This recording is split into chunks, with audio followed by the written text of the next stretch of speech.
Hey there. No matter how you want to look at it, leadership is not easy. It is not easy to be a leader. It is said that on easy lies the head that wears the crown. But there is one way you can actually make leadership enjoyable for you and put your name on the Hall of Fame as one who had done good for humanity.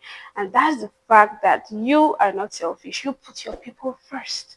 In today's video, I'm going to be sharing thoughts from Brian Tracy on how to make your leadership journey an enjoyable one and have maximum results. Come with me.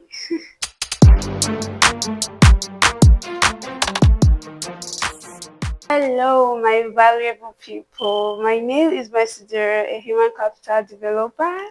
I'm glad if you've been here before. If you've not, please subscribe to this channel because you just bumped into value. Here we are concerned on raising a community of valuable people who are passionate about personal development and growing in their career.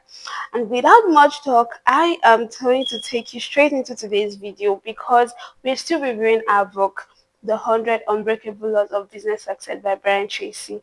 And today we are still talking about leadership.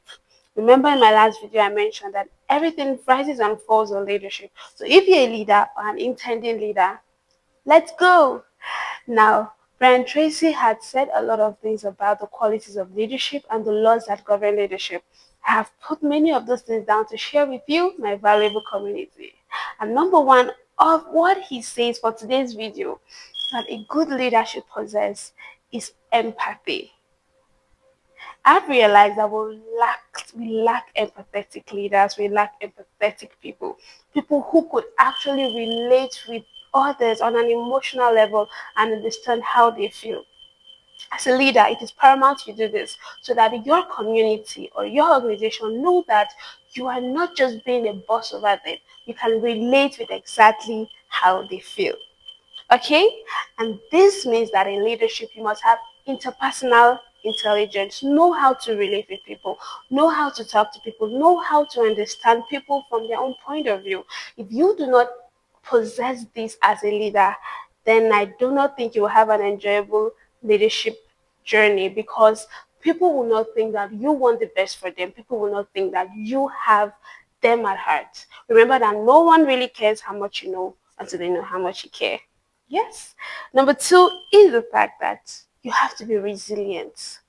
As a leader, you'll be faced with challenges, numerous ones. But when you're a resilient person, you are able to bounce back from whatever setback. And that's what your followers want to see in you. They want to be sure that the leader they have will not lead them and run off at the slightest chance of any inconvenience. But when they see that you bounce back and you are able to face that challenge head on, then they have faith and trust in you as their leader. One of the ways you can effectively do this is by projecting into the future to envision what kind of challenges your team could face so that you would begin to brainstorm about solutions to go about them. Spend most of your time in the future, thinking of the future. That's why you have a team. Your team focuses on the present while you as leader focus on the future, envision and make sure that you are making adequate plans for a better future for your team, your community, or your organization. Okay? Ben Tracy tells us about what he calls crisis anticipation, which is what I just explained right now. You envision and say, I know that possibly these challenges may come, considering the path we're treading on, and begin to make allocations for solutions. Nice. So let's go to the next one, which is the law of emotional maturity. Ah, as a leader, you will need so much emotional maturity when dealing with people. People come from different backgrounds, have different experiences, and various expectations. But when you're emotionally mature, then you'll be able to be controlled in the face of problems. You'll be able to, to be controlled in the face of adversity, even when it comes from your own people. You understand that it is not basically an attack on your personality or an attack on you. It may just be people's reaction to occurrences which you are a part of.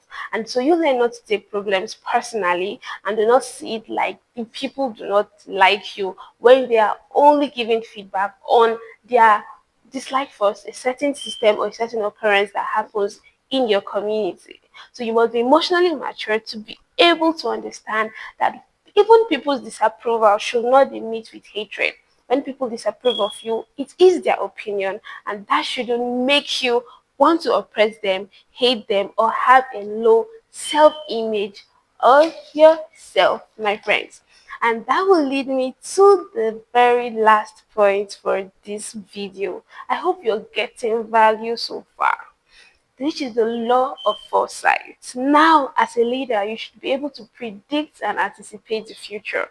Do not just lead a team based on what is happening today, but be able to project into the future and know that this is where I want the team to be in so years time, or this is what I want the team to be doing at this particular time in the future, so that your team can actually be able to trust you to lead them into a future that you have already envisioned. So you need to accurately anticipate the future, and you need to predict what your company, what your team, or what your organization will need to be able to scale through in that time in the future.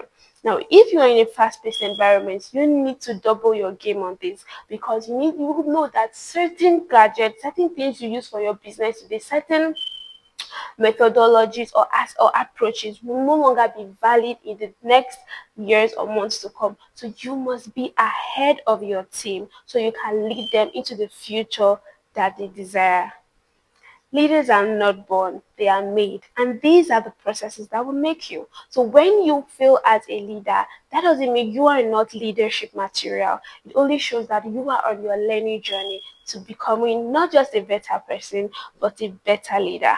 And one thing I know is that leadership qualities lie in everybody. They are just waiting to be developed. So wherever you are, take up responsibility and become a leader over that place to achieve maximum results.